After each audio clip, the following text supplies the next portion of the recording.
presko. Na biglang pumresko yung hangin dito sa loob ng studio nung kumakanta ka. Thank you po. That's like you got all four of us na umikot para sa'yo and we were all just smiling at in-enjoy lang namin yung performance mo. Yeah, alam mo, nakakatuwa mapanood yung mga artist na katulad mo na para bang hindi sila nagko-compete, nagpe-perform lang sila because out of love for music, out of love for entertaining people. Ang sarap mo lang pakinggan. Tama si Coach Sarah nga na it just sounded like you're having fun. It didn't have to be the perfect performance kasi, you know, it doesn't have to be. It's given na. You have to be able to sort of jump off that cliff and take those chances. And it felt like you were taking those chances nga. Yun ang nagustuhan ko sa performance mo. And bagay na bagay sa edad mo, tama yung pinili mong kanta, ang ganda ng boses mo, cool na cool ka lang, parang pro na yung dating mo. Yeah. Thank you po. Teka lang muna.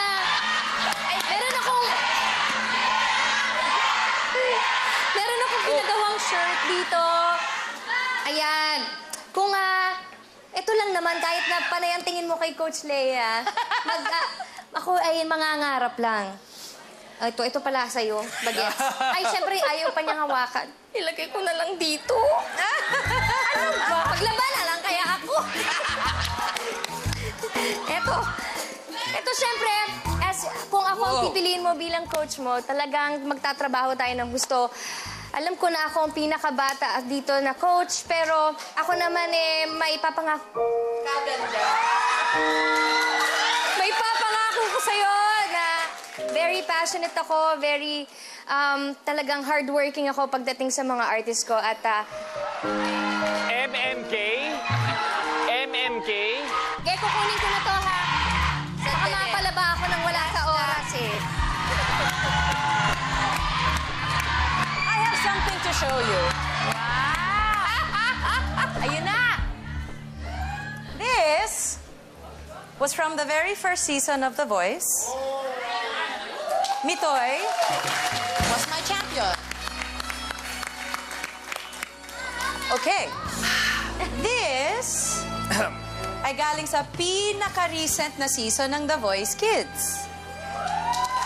I had Joshua, who was my champion. I have a blank space in the middle. And I'm hoping it belongs to you. But only if you pick me. Miko. Coach Lea, this is your what season? Your nth? What is it? My sixth. Your sixth season. Miko, this is only my second. But last season, my very first season, her baby beat my baby by 0.37% only. 0.37% on my first season. And I want to win this season. So I want to win with you. Will you give me that chance? Ang coach ko po na pipiliin, para sa akin po, pipiliin ko siya kasi I think siya po talaga yung makakatulong sa akin. And idol ko po talaga siya.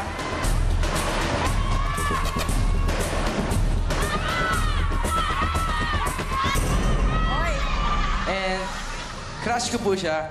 Siya po si Coach Sarah.